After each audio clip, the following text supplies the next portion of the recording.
Thanks for having me. I'm excited to be here and more particularly to talk about this topic that is very close to my heart. And I truly believe in the importance of, especially nowadays, creating products that connect with the people's emotions. So I'm calling it the product emotion fit. And it's also a story talk. So I'll be sharing a lot of my product stories so that hopefully it will resonate with you and gives you more insights and idea how to build that into your product as well. So, in order to start, I want you to think for a moment about your favorite meal. Just take some seconds to think about what was the best meal you had in the last, let's say, 3 months. I guess you have one. Now I'm more wondering what made you pick that meal? Was it how delicious it was? How beautifully presented? Maybe the environment or the people you were having that meal with? Chances are that you did not pick that meal because it made or it honored your hunger. Chances are that you picked that meal because it made you feel something. It made you live what we call peak moments, and it created emotion in you. The reality is that in product it's the same. We connect with products more if we have some emotional relation with them as well. And I want to share with you one of my favorite, let's say, meal experience with you. So I live in Paris, and 2 months ago, I've been in Stockholm for business. And I took the opportunity to meet with some ex colleagues and friends from my time at Spotify and Skype. And we went to a place called the Griffins. So it's a restaurant reputed for its great food and service. But to be honest, what I do remember most was not the food. I do remember one particular moment, a moment that we all secretly hate. I think you guessed it. Of course, it's the bill. And are we gonna split evenly or are we gonna pay separately? Who had wine, who did not? So, as I was thinking about all these awkward thoughts, the waiter came and she placed a small piece of paper with a QR code. So, we curiously took our phone out and scanned the QR code, and what happens is that you see the entire bill displayed on the screen, and you can even seamlessly and smoothly pick uh, from that menu what you want to pay. You can even have the option to pay to split the bill as well, and all that went in a complete, smooth, and easy way. I'm telling that story because what was supposed to be an awkward and frustrating moment turns out to be almost a delightful moment. And as we went out of Griffin's, we were not talking about the food, we were more talking about that payment experience. So now that I told you this story, what I'm here to talk to you about is how much I'm convinced for any product, any tech product to stand out today, it's extremely important to take into consideration the emotional impact that a product can have on the user. Now, you should be probably wondering, why am I so convinced? And the reason why I'm so convinced, actually, there are two reasons. The first one is because I experienced that firsthand. Like for most of my career, I worked on products that are globally used and loved, like Skype, Spotify, Google Meet, and Google Chrome. And in addition to being a product leader in these organizations and these products, I loved being on stage and I always spoke in different conferences. And one day, one conference organizer reached out to me and said, "Hey, Nesri, we want you to be on stage, but we have one particular topic for you." He wanted me to talk about what's in common when it comes to building product within these companies like Microsoft, Spotify, and Google. I found this question quite challenging, but at the same time interesting, because when I started thinking about it, I realized that yes, there is something in common throughout my 15 years of experience in these companies, which is the fact that these companies invest heavily in creating the emotional connection between their products and their users. So that's the first thing. The second reason is that actually, research backed it up because huge companies and firms like Capgemini, McKinsey, Deloitte, or even Harvard Business Review studied the exact same phenomenon. Like within the last 3 years, they published huge reports studying the impact of emotional connection on product adoption. So I spent weeks trying to walk through these reports, and before even telling you the results of these reports, I want to share the fact that if a huge firm like these invest heavily in such studies and research, it's a proof by itself that there is a huge interest for your company as well to invest into emotional connection. Now, what did they really study? They actually studied two things. They compared two groups of users. One, what they call the highly satisfied one, and the other is the emotionally connected ones. So, highly satisfied users are those who are having their needs fulfilled and their expectation met. When it comes to emotionally connected users, those are a group of users who are having their needs anticipated and their expectation exceeded. So, what did the results show now? Actually, what I loved about the results is that there is a huge consistency across the four reports. And the consistency shows a huge impact on three key metrics. Number one is retention. Research shows that emotionally connected users are 50% more loyal. They will stay longer and they will use your product longer than the second group. Yes, revenue, because emotionally connected users are twice more likely to spend more money and buy more products and services from you. And of course, the third, which is the referral or the word of mouth, because emotionally connected users are 60% more likely to actively promote and talk about your product across their friends, their network, and even their family. All right. So I told you that I had the chance, of course, to work on what I call like emotionally connected products.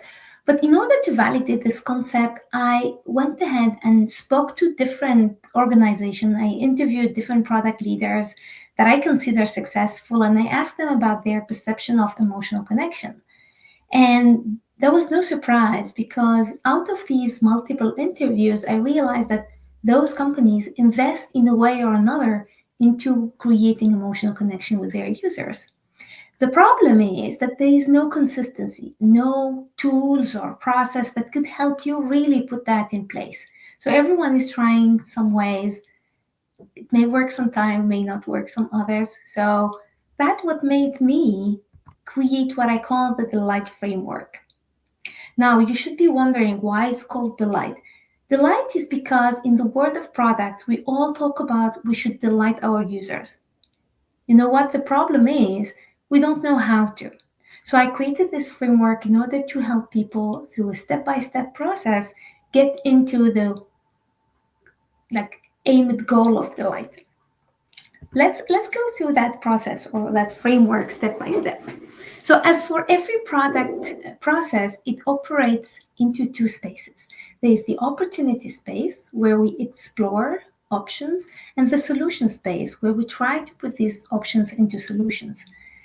And each of these spaces has two steps that I will walk you through them one by one. The number one is identifying motivators. So users are using your product for a reason, for one particular reason. And this reason is not random. It's usually driven by what I call the motivators. What we should know, though, is that there are two types of motivators. There are the functional motivators, like you want to send an SMS, you want to book a flight, you want to listen to music. It's goal-oriented motivators. And there are the emotional motivators, which are, by the way, much harder to identify because the users themselves may not be even aware about them. It's like the need for feeling secure. It's the need for feeling reassured. It's the feeling of maybe I want to feel less lonely and that's why I listen to music. So I want to do a case study with you so we get exactly what I'm talking about. And for this case study, I want to use Spotify as an example. First, because I worked at Spotify, but also because it's a well-known product, so it's easier to relate. So what could be some of the functional motivators for Spotify users? It could be the fact that the user want to enjoy high quality music, or a user want to discover new content, or a user may probably go to Spotify to search for a specific audio content. Of course, the list could be longer. I want to enjoy audiobook. I want to listen to podcasts. But the idea, I think you get it. It's about listing the functional motivators here. The emotional motivators on the other side are a little bit maybe more complex. And it's in this case could be the need to feel immersed, could be the feeling of self-expressed as well, or maybe I want to feel connected or I want to feel less lonely. So again, the list could be longer, but the idea is to pay attention to both of these motivators because what I see in most organizations, we are very good at identifying functional motivators. But when it comes to emotional motivators, it's another story. Sometimes we just ignore those, and it's a big, big, huge risk. Now, you should be wondering how can I identify those emotional motivators? And to be honest with you, there's no surprise. The best way is to talk to your users and try to identify those through like some empathy and some clear communication and conversation with the users. However, it's really important to pay a bit extra attention to not only what they're saying, but how they are saying it, the tone, and the emotional impact that this is having on the users. I want to share a story with you because I worked at Chrome as a product leader and more particularly for Chrome iOS. And during my time, I had to work on one of the biggest challenges of Chrome, which is tab management. Actually, this idea of working on tab management started from a functional need, which is the fact that a lot of Chrome users are having multiple tabs open. And of course, this is not great for the product because it takes space, great memories, slowness, etc. So we want, of course, users not to have hundreds of tabs open, especially on mobile. And so while doing this exploration, I sat down with many users and tried to understand how they navigate through their tabs, why they leave tabs open, and how they can find a tab within a specific list of tabs. And I love these moments because all these moments come with surprise. You always discover new ways of using your product from your users. And one particular thing that really stuck to me was the fact that when I asked users to walk me through how they navigate through their tabs, people felt somehow embarrassed and ashamed, and not from, of course, the content of the tabs, but more particularly from the number of tabs they had. So we see clearly that that phenomenon is having an emotional impact that we had to solve. So I promise by the end of this presentation, I will go and explain how we solved it at Chrome iOS.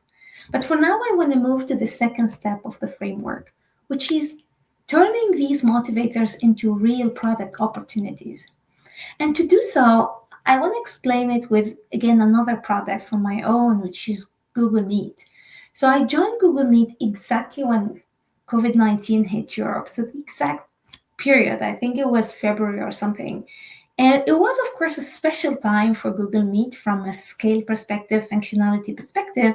But as a PM, and more particularly as a new PM, I spent months trying to understand the impact of this new behavior on users' emotions. So the fact that we all moved from having meetings in clinics and like desk and companies and also like even on classrooms into 100% remote.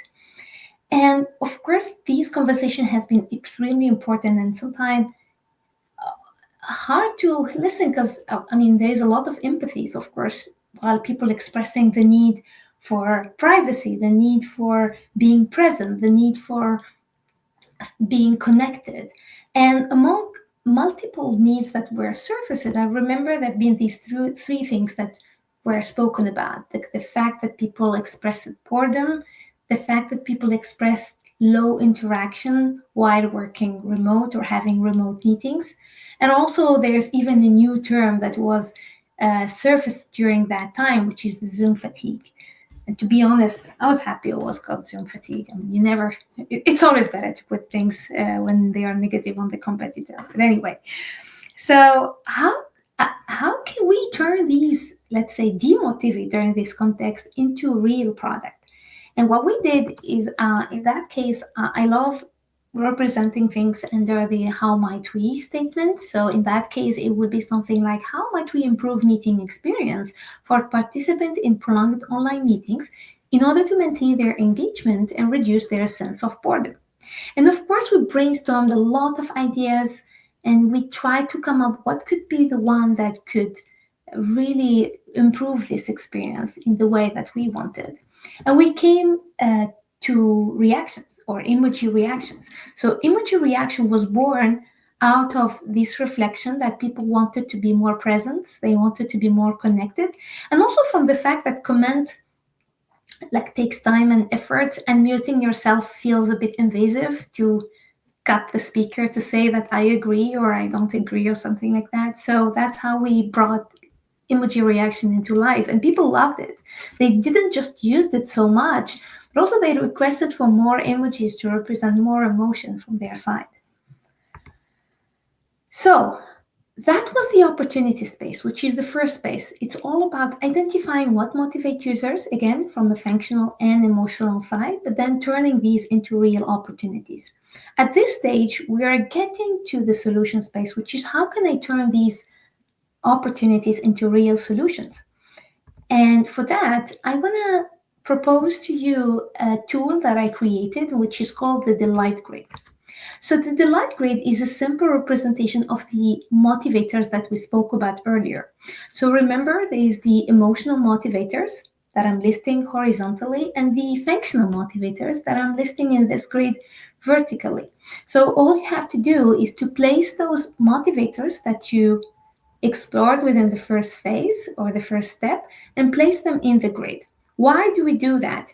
Because once you have multiple solutions that you want to validate whether they will create emotional connection or not, you will use this grid by saying, let's imagine this solution. Is it solving any of these motivators, whether functional or emotional? Let's take some example. If your solution is only solving for a functional motivator, then in that case, it belongs to a category that I call the low delight. If the feature or the solution is only solving for an emotional motivator, it belongs to a category that I call surface delight. And if it happens that you have a feature that is solving for both an emotional motivator and a functional motivator, then you're into that sweet spot that I call deep delight. Again, it's always better to understand with a real case. And I'm reusing the Spotify case.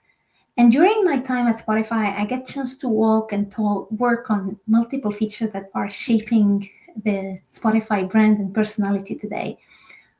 Some of them are Discover Weekly or Search by Lyric, or the normalization, which is the fact that you're having normalized volume within your playlist. I worked on Wrapped. I worked on Spotify Jam, which is the possibility of listening to music together within a group, or the Star Wars lightsaber, which is when you're listening to a Star Wars track, the progress bar turns into a lightsaber, just for fun. Now, I want to do this exercise with you because we're going to place these features into the delight grid. Do you remember the motivators we spoke about in the first case study? So high quality, discover new content, search for audio content for the functional motivators, and the same for emotional motivators, immersion, self-expression, and connection. Now we're going to go ahead and place the features based on what motivators does it solve for. So for a feature like search by lyric, so it's the ability to search for a song just by knowing some random words in the song without knowing the exact title. It helps you search for content, but there is no emotional motivator or no emotional contact there. Same for normalization. It's all about having, of course, a smooth and a great volume, but there is no emotional aspect into it.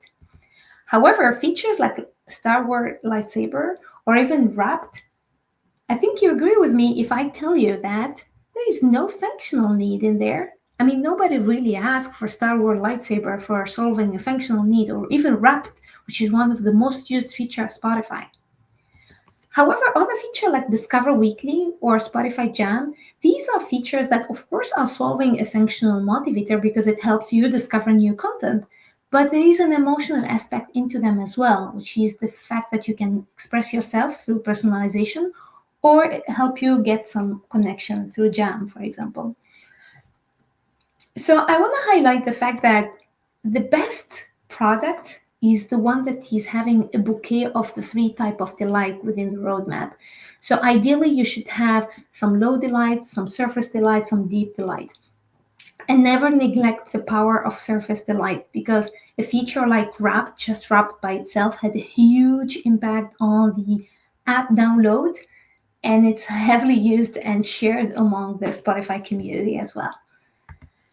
Okay, so we're getting to the fourth step of the framework, and you may be wondering, what if tomorrow you do the delight grade and you realize that most of your features are low delight? What should you do? The good news is that there are some tools and techniques that I'll be sharing with you for the next couple of slides that you can introduce into your product in order to start getting into this delight mindset. Number one, which is probably the most obvious one, which is personalization. I mean, that's why Starbucks does not call you number 35, your coffee is ready. They struggle writing your name because we connect with our name. We love our name. It's the most familiar word for us. And it's not only about our name, by the way. It's about our taste, our setting. And that's why features like Netflix recommendation or Spotify Discover Weekly are so successful. So personalization is a great delight enhancer. Number two is celebration. Yes, because actually there are moments in the user journey where, of course, there are lows, but also highs. And in these highs moments, the user is into this excitement moment that it's actually an opportunity for the product to connect with you. I will share with you a story because I'm an Airbnb user, both as a host and as a guest. And as a host, one of the things that I target most is keeping my superhost badge. And Airbnb reassess my ability to continue being a superhost every 3 months. So every time it's the case, my app turns into confettis. And even if it's on surface, the reality is that I feel like the app is celebrating this effort and this achievement with me.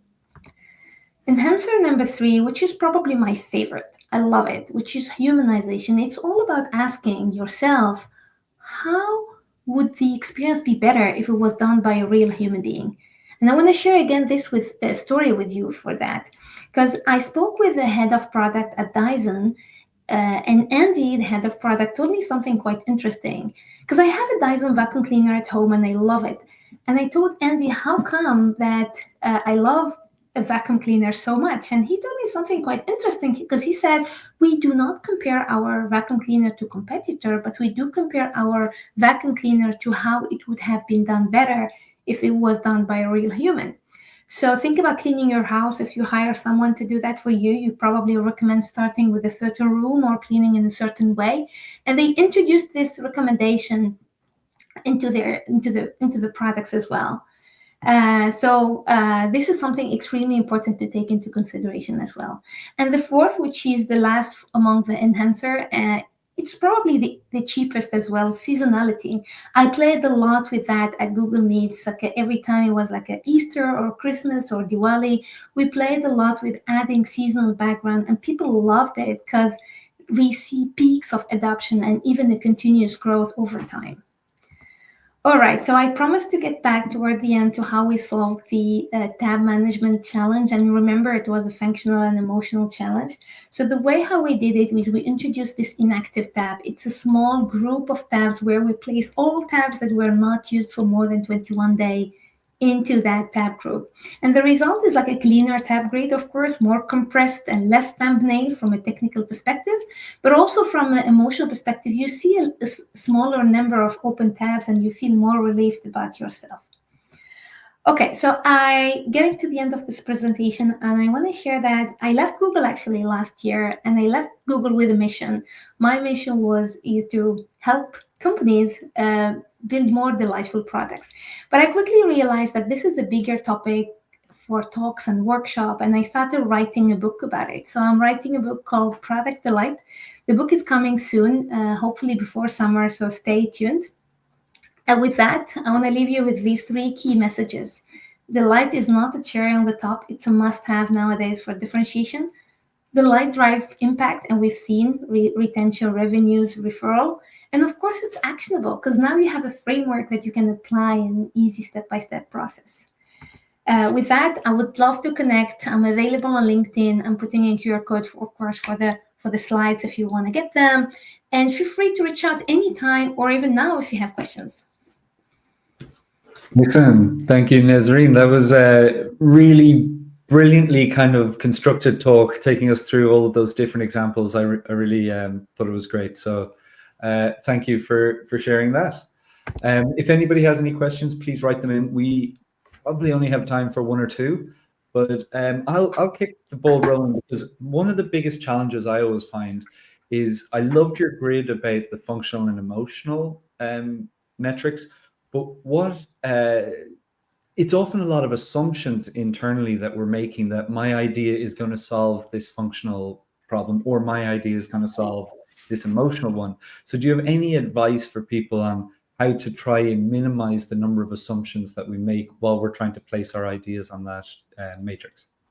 Great questions, because I get a lot of that question. How do we measure the impact of emotional connection or the impact of delight? And the reality is that there are a specific metric for measuring delight. For example, at Google, we had a metric called HAT survey, which is a happiness tracking survey, which is a survey a bit similar to CSAT, if you're familiar with that, but more toward like the emotional aspect. It's a qualitative survey, but it's very important to track that over time. Why over time? Is because our emotions evolve over time as well. And it's, what makes you happy today is not necessarily what will make you happy in couple of weeks or months. And there is also this thing called habituation effect. You want to make sure that you keep surprising your users and you keep making them excited about your product. So I recommend people reading about HAT survey. There are a couple of research papers on how to structure that for your organizations. Otherwise, to be honest with you, delight is a big driver of adoption and retention. So we've seen a huge correlation between delighted users and retention and adoption. So usually there is a big impact into these metrics too. And do you think that that's something that it's a muscle that people will build when they start looking at it? They develop a sense for what will be delightful and what won't? Absolutely, I agree with you. Honestly, this is I talk sometime about the delight mindset, or the delight mental model as well, because it has to start with mentally. And I in my book, I'm having an entire chapter about the delight culture.